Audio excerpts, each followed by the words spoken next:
So Hasbro PulseCon has just had its Star Wars segment of the fan stream go live.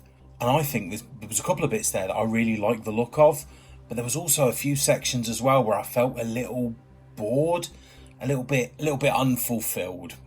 So I think what we're going to do is we're going to quickly run through it now, and we're going to have a look at what I did like, what I didn't like, and what it really says about whether it's even worth doing these Pulse Cons anymore. Let's take a look now. So hi, I'm Chris the Geek Figure Fan, and yes, as I said in the intro, today we're just taking a look at the Star Wars PulseCon event that has just gone. They're still going through some others now, so we've got Marvel coming up and we've got G.I. Joe amongst others. But we're just going to take a look at what was announced in the Star Wars segment of the live stream. And they said they were focusing on two areas, so it was Vintage Collection and Black Series. However, they did start off by kind of half relaunching Selfie Series 2.0. So effectively we've got to look at a few of the new tooled figure bodies that are going to be available, along with the concept of glasses, updated beards, moustaches, a lot of facial hair.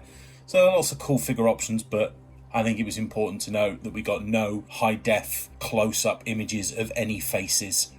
So I still don't personally think the technology is there, but if you want to go for the Hasbro Selfie Series, knock yourselves out. It looks like there's a few more options available to you. I still think you'll ultimately be disappointed. Just don't think the technology is there yet. And then what they did after that was they re-announced the Starkiller and Stormtrooper Force Unleashed triple pack as well. So this is something that we've covered on my channel already. It was announced probably about a month ago that they were doing a triple pack of this Force Unleashed set. So Starkiller along with a couple of Stormtroopers and a few posable Force powers as well. It's nice to see a more in-hand look at it, especially because we got to see the interchangeable faces close up, which we haven't really seen a great deal of already. And I did like seeing the Force Push and the Force Blast powers sort of in hand as well. And I think they're a lot more effective than they were on still images before. So I'm definitely more excited about this set than I was before. This set is available for pre-order today. So we're talking the 22nd of September 2023. And it is available now for pre-order. So if you're interested, go on now and get it. So we started first with the Vintage Collection. And the first double pack that they brought out was the Jedi Knight Revan. So this is the pre-Darth Revan look with HK-47. And they had announced this as a pipeline reveal at the last fan stream, so it was good to see this up close. I really love the box. It's kind of an old school Kenner style box. But it's interesting to note that inside that box are two individual blister packed figures. So you can leave them in box if you wish. I thought the Revan looked awesome. I really like the white cloak. I think that it kind of makes the colours of his armour more impactful with that white sort of contrast to it. And I think in the slightly smaller scale, I thought there was an excellent amount of detail on this figure as well. And I really liked the droid for similar reasons. I thought the colours were cool, and it was nice to see the blaster in hand as well. Not a lot else to say on this, but it was a really interesting double pack, and I really like the fact that they come with individual blister packs as well. Again, available for pre-order today. Next out in the Vintage Collection was a Director Krennic figure. There is a custom cape with this that they were really bigging up. I thought the cape looked okay. Face sculpt, I'm not massively a fan of, and I actually think the figure looks better in profile without the cape. I think it's a more striking silhouette without the cape. Not many accessories in this figure as well, and I don't know, I think this is a little bit of a peg warmer. Probably a pass from me, to be honest. Next up, speaking of peg warmers, next up is a chopper droid from the new Ahsoka show, and in previous iterations, previous shows before this, but in live action form from Ahsoka. I like that they've included a nice tilted head joint on this droid, but again with this, other than the colours which look great, poor accessories for a smaller figure. Now we know in the past with the Vintage Collection that they really go all out for accessories with smaller figures, such as that Yoda figure with the snake and with the fabric cloak and the belt, etc, etc. But on a positive note for this one, there is really good articulation on some of these smaller arms, and there is good third leg adjustment on this as well. So much like with R2, there is a third leg that can be utilised in different ways for different positions that you want to have this droid in. Now this comes up to probably my favourite Vintage Collection reveal of the day, and that was a Vintage Collection Huyang, and I really love the look of this. I really love the droid in the Ahsoka show, so if you've watched the show you'll know which character I'm talking about. That might be my sort of subjective personal opinion coming in, I know, shocking on a YouTube channel having a personal opinion, but I think I probably love this figure more because I'm so enamored with that figure on the show.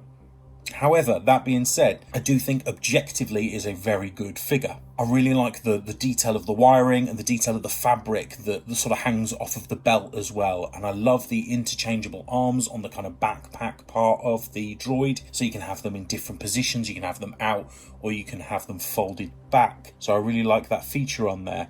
This one, really like this one generally. I think it's a good paint job on it as well. So, you know, I don't really have a lot of faults to say with this one. I think this is, if I was getting any of these vintage collection figures, it'd be this young figure. And again, with all of these vintage collection figures, they are available for pre-order today.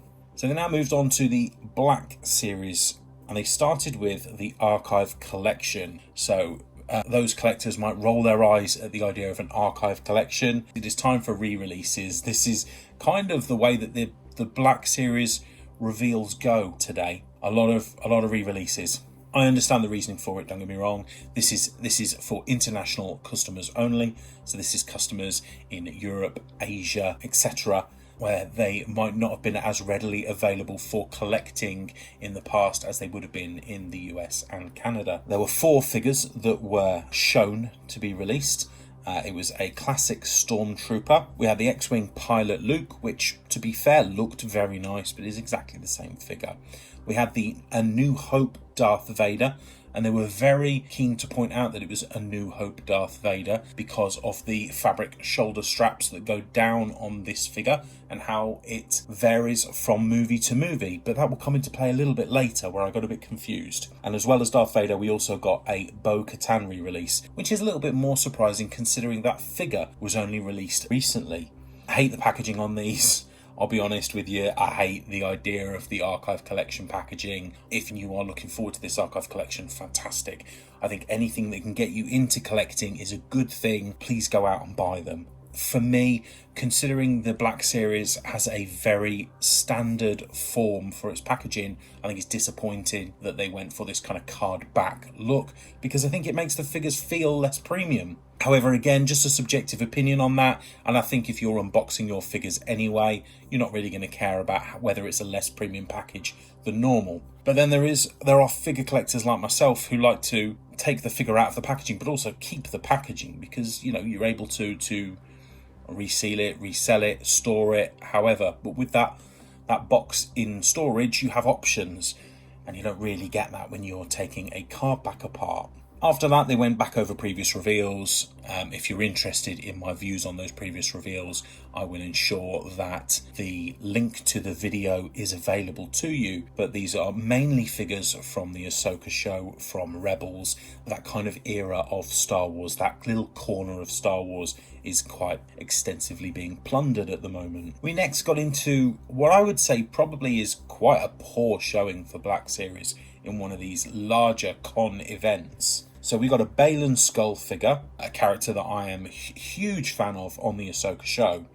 Rest in peace, Ray Stevenson. Such a shame, because the character sort of steals every scene that he is in, really. This figure, though, not a fan of the head sculpt. I think it looks odd, and I'm confused with the armor. The armor looks incredibly leathery, PVC, when in the show, a large proportion of this armor is just fabric. It's just it's a cloak, and a lot of it is cloth. But this makes it look very PVC. But what I would say is, if you're a Ghostbusters fan, this looks like, for a kit bash, would make an awesome 6-inch Vigo the Carpathian body.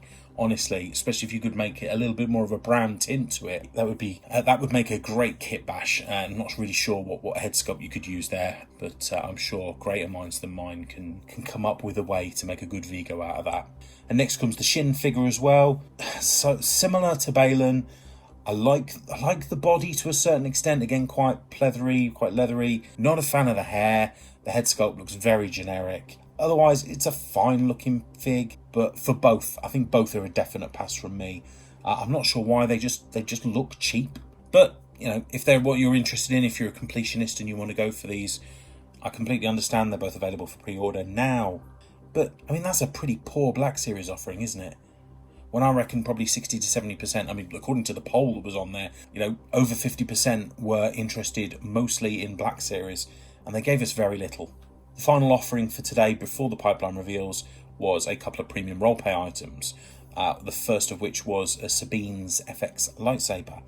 Not my bag really, these FX lightsabers, but it looks pretty cool. I think it's pretty accurate to the show by the looks of things. I like the idea of the rubber grip that they were going on about that kind of offsets the metal hilt. But the Force FX lightsabers are not really for me. Again, available for pre-order tonight if you're interested. One thing that I was very excited about though was the second premium roleplay reveal, and that was Captain Rex's helmet. This has got a fantastic look to it. I mean, the detailing on it is crazy good, especially the weathering. I love the rusting around the sort of metal modifications that Rex has made to his helmet. They look super cool, and the rangefinder looks great on it too.